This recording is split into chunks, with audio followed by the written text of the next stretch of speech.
Are you ready to uncover the real stories behind successful entrepreneurs? The Success Tax Podcast explores the trials and tribulations of entrepreneurship with eye-opening insights from the entrepreneurs themselves.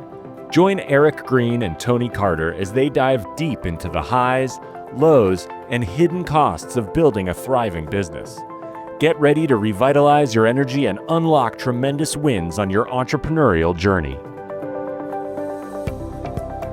Hi, everyone. Welcome back to the Success Tax Podcast. I am Tony Carter, joined always with my awesome co-host, Eric Green, and we're continuing our series on the game plan. Today, we will cover the letter L, which is learning on purpose, and with a focus, I'd say, on learning to read, reading as a foundation. We are joined again by Dr. Rick Wells. Welcome, Dr. Wells, and would you walk us into the L? Thank you. Mm-hmm. Well, learning on purpose is my definition of education. And if you're looking to move yourself forward on any type of ambition, that ideal self that you have at the top of the mountain and you're going to make the climb, you have your calling, you have the determination, you understand that there's going to be challenges. So the next phase is, what do I do? How do I develop the habit? How do I develop the ability? How do I develop the skill to get me to where I need to go? I found primarily that it's a function of reading. Reading is a powerful exercise that will start to develop your mental capacity for you to endure, for you to associate, for you to understand, for you to lead. Become monk-like in your reading of that which you want to accomplish. That'll go a long way to help you get there. I was thinking about this the other day. We'll get back to entrepreneurship in a minute, but my son and I, we had a moment the other day where we weren't exactly seeing eye to eye on something. And so I took a minute to go sit and relax, and I thought about a book I read a while ago in terms of how I was going to re-engage him after our moment. And it was Stephen Covey's 7 Habits of Highly Effective People. Right. I think if you're going to be an entrepreneur or a parent, anything, you should read that book. And the second habit is, I believe it's the second, seek first to understand, then be understood. Yep. And so I was in the garage sitting there, monk-like, right? Thinking like, let's really absorb that, right? And then I re-engaged him and I told him, this is my approach. And we had a great interaction and all is well in the neighborhood again. But yeah, reading and learning to read, whether it's for entrepreneurship or personally, I think that's super important. You know, it would along those lines reading. I mean, there's reading like physical reading, like book, but there's also reading the situation. And there was an interesting story about Nelson Mandela, about how he became such a great leader. I don't know if you've heard the story. He was interviewed and said, well, how did you learn to be such a great leader? He said he went with his dad to tribal meetings. And there were 2 things that his dad always did. First of all, everyone sat in a circle. Everyone was equal. And second, his dad was always the last to speak. And he said for 2 reasons. One, you get the benefit of hearing everybody else's opinion. So 1, everyone feels that they've been heard.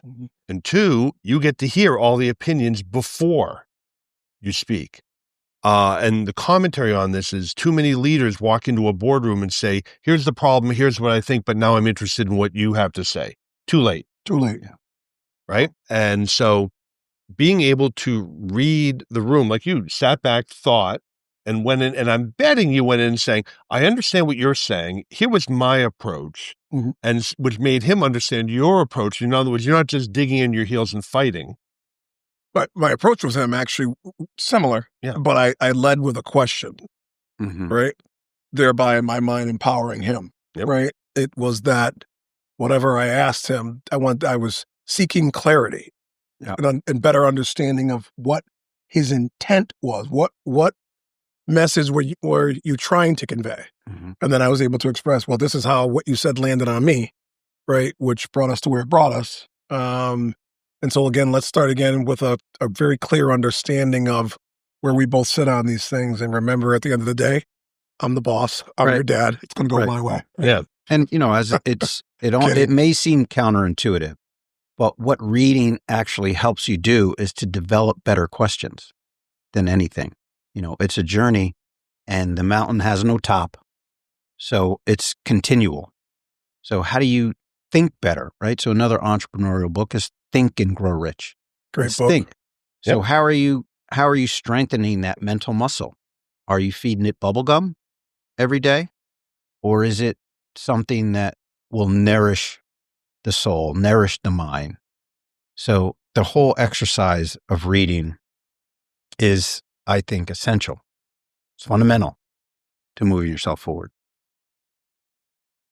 Yeah, the other book that comes to mind, and you and I talk about it always, was Robert Kiyosaki's Rich Dad, Poor Dad. Right? I know, and I have to tell you, there's a lot of controversy around those books. So if you're not familiar with this, I'd be stunned. But Kiyosaki wrote a whole series, Rich Dad. It's Rich Dad, Poor Dad.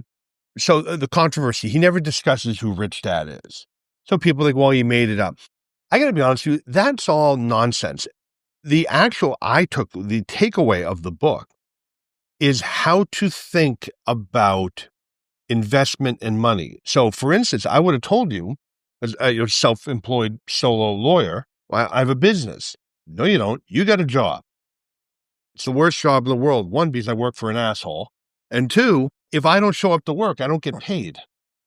And it was that mindset. That's when I was like, how do I, beyond real estate, because he's in real estate. So to me, I see all these people commenting online, oh yeah, I went and invested in real estate. Well, that is one way to do that.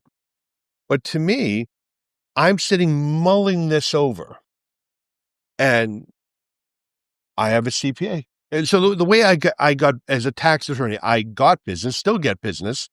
By the way, we're talking about reading. If you go back and you read about people that are in your field or who are super accomplished, understand the process is never different. The platform might change. So I used to rent a room, get hors d'oeuvres and drinks, invite in by mail 300 accountants, hoping 30 or 40 showed up. Email or snail mail? Snail mail. There was no email was something like you did to your grandmother. And, no one, it wasn't like you just AOL with the dial up with the, exactly. I still get nightmares of that noise. And so today I send out an email to a few thousand accountants. They get on a webinar. I don't leave my house. There's no hors d'oeuvres. There's no drinks. No one has to travel. But the essence of what I'm doing has not changed. We're here now, instead of getting people in a room, we're now sitting in a studio on something called a podcast, which didn't exist. It's so funny. My older daughter, who's now 22, when she was about 10 or 11, I got a new Mac and they gave us one of those iPod Touch. And I gave it to her. And she came to me because it just played music. I think it was no internet, it just played music. You could download. And she said, how old were you when you got your first iPod? And I'm like, 40. Right. They didn't exist. All right. And so I think so anyway, I'm mulling this over, and I do give one of these talks, and I had a CPA walk up to me and he said, I would pay you if you would teach me to do this. I was like, huh. So I created a training program. Today, Tax Rep's a multi-million-dollar training program with 200 hours. I got 10 coaches.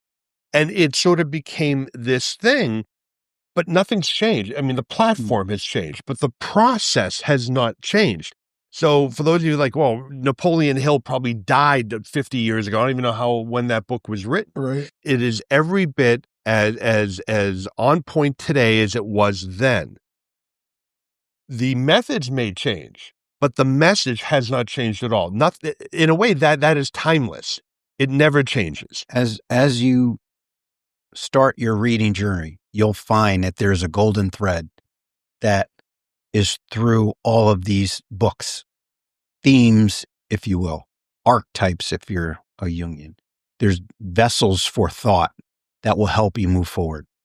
And that's a fascinating moment when you realize, if you could call it the gist. If you read the Think and Grow Rich, and you read Rich Dad, Poor Dad, and you read the 7 Habits of Highly Effective People, you'll find that there's a foundational text that they all refer to. Yeah, absolutely. Many of them are the Bible.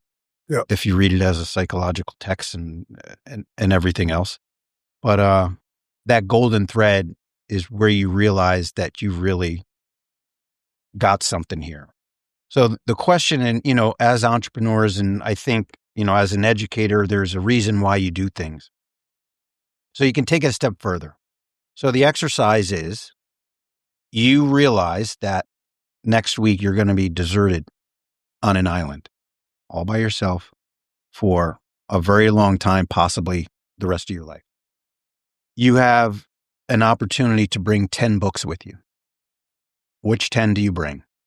Anyone asking themselves, I don't read, but I'd like to start with one of those titles.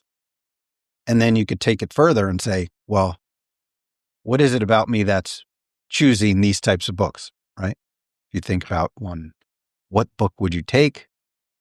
And now explore your own response to that. What is it about me that wants me to bring that book? That's interesting. Or maybe what about my circumstances? Perhaps. Depending on, you're on an island, right? Mm-hmm. Sort of interesting. Yeah. Now, see, that's interesting. Your mind goes to circumstances.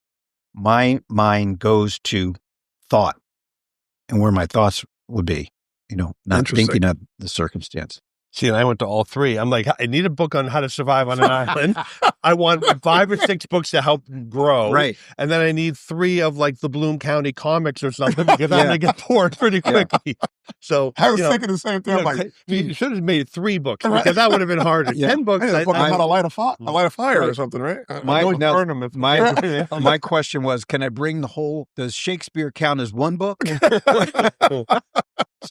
What are the rules of this game we're playing here? Shakespeare technically be an author, not a book. Yeah. But although you can get the Riverside Shakespeare, right. it's like the this anthology, big, it's like an encyclopedia. Does that count as one, or that I think that's one book. It's in one cover, so it's one book. I'm asking an attorney, so there you go. My answer. So you can see where each of our minds went, and there's no wrong answer, but it does give you a part of the solution as far as what game you're playing, how you're going to approach climbing the mountain, who you may need as a support person along the way. And quite honestly, authors are support personnel in your journey, which makes that search for meaning, that climb, powerful to me. I like the way you put that authors are support on your journey if you allow them to be, right? Because you can find mentors everywhere, even if you never meet them, right? Andrew Carnegie can be a mentor. Yes. All right. Nelson Rockefeller, you can go and read. I got news for you. I've got all those books. I also have some other books. Frank Costello, Tony Accardo. These are the gangsters. Mm-hmm. Because I got to tell you something, there's a lot of interesting business lessons.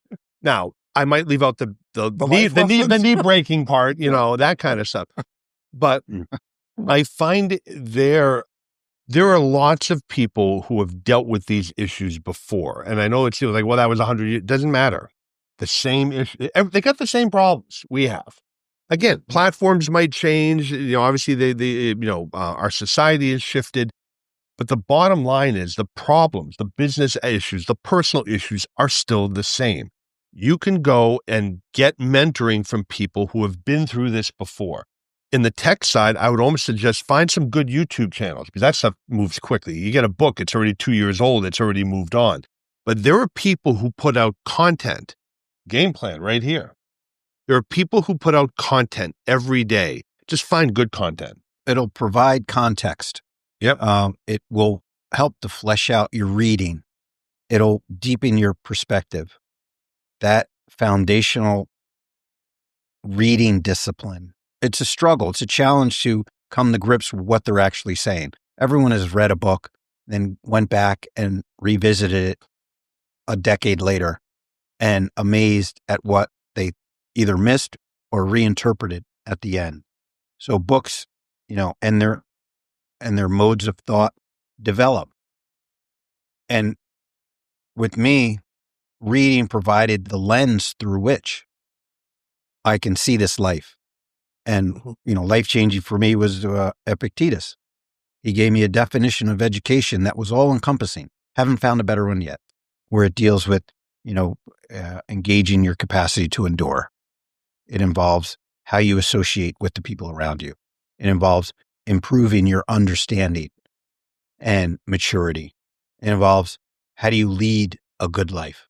That lens allowed me to see the world as an educator. And I couldn't be more thankful. But I was searching. Man's search for meaning was Frankl. And now the burden becomes the point to educate. For me, particularly with young people in their fundamentals of reading, writing, and computing. And now further with families in creating a solid foundation to lead their children. Have you ever found yourself, you made a decision, the right decision, and you realized it was something you'd read about or learned years and years before, and it just suddenly applied? I realized that that's so interesting that you because asked. I find it now more, I don't want to say all the time, but it comes up a lot where something will happen, I'll do something, I'll be like, I remember reading about, and what amazes me is how much it impacted me, that I subconsciously remembered it, and it impacted my thinking. When I was searching what to do after my active duty time in the Marine Corps, I came in contact, like I mentioned before, with Joseph Campbell. Joseph Campbell, the mythologist, after he was, I guess, searching for himself, he went and spent 5 years reading in a tent in upstate New York somewhere. I was like, that fascinated me. That the fact that you can go and read. What did he realize at that point for that reading? And he came back and he said his yoga is underlining sentences. And actually went to his library, I think it's Ojai, California.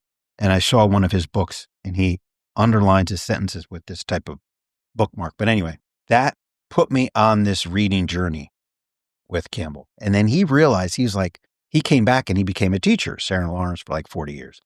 And I remember either hearing, to Eric's point about YouTube and lectures, him saying, if you dedicate your life to teaching young people, that's really something. So I heard that like after I retired, and I was like, he might have really influenced me in going to teach young people, saying I needed to hear someone say, this is worthwhile. I needed to read about and learn about someone whose life journey took them into work that matters. This is worthwhile. This is worth your time and attention. And so to that point, yes, that must have been a powerful moment, because I spent the next 2 decades or so doing that thing. Which is your purpose, at least in part. It's a way to sublimate at least the work, but to find that conceptual lens that makes meaning out of my life was the thing. Find that fundamental idea, read about it, study it, practice, study, practice, teach. I'm a huge fan of audiobooks. If they're unabridged, I'm a huge fan. Unabridged. Yeah, because, when I'm traveling between places, or if I have a longer ride or longer commute, I turn that thing on and I'm getting the full effect of it, I feel. Brian Tracy calls it University on Wheels. Yeah. And the amount of, I must have listened to or read almost every Louis L'Amour book, listening to it. Look, talking about reading, adults love to be read aloud to too. It just stops. It doesn't mean it should. I think it'd be a worthwhile, and I know many people who do read aloud to each other, and I know couples I've heard of who read to each other on those long journeys, not just listen to the book, but they read to each other. Well, I think that's a wonderful discipline as well. Big fan of audiobooks. Yeah. I don't know if you've tried it, but I saw this app, Wiser or something recent. Have you seen that? And it's like, you're not going to like it because it's definitely abridged. It's abridged. Yeah. It's like Blinkist is another one where it summarizes the chapters and the lessons. And what I like about Blinkist because I do have that app, Wiser is a competitor, is newer books that come out, I can get a summary and then I decide, is this something I want to? Often I will do that, and then I'll go buy the book on Audible and listen and actually go through the whole book. And then there's other stuff. There's actually a best-selling book.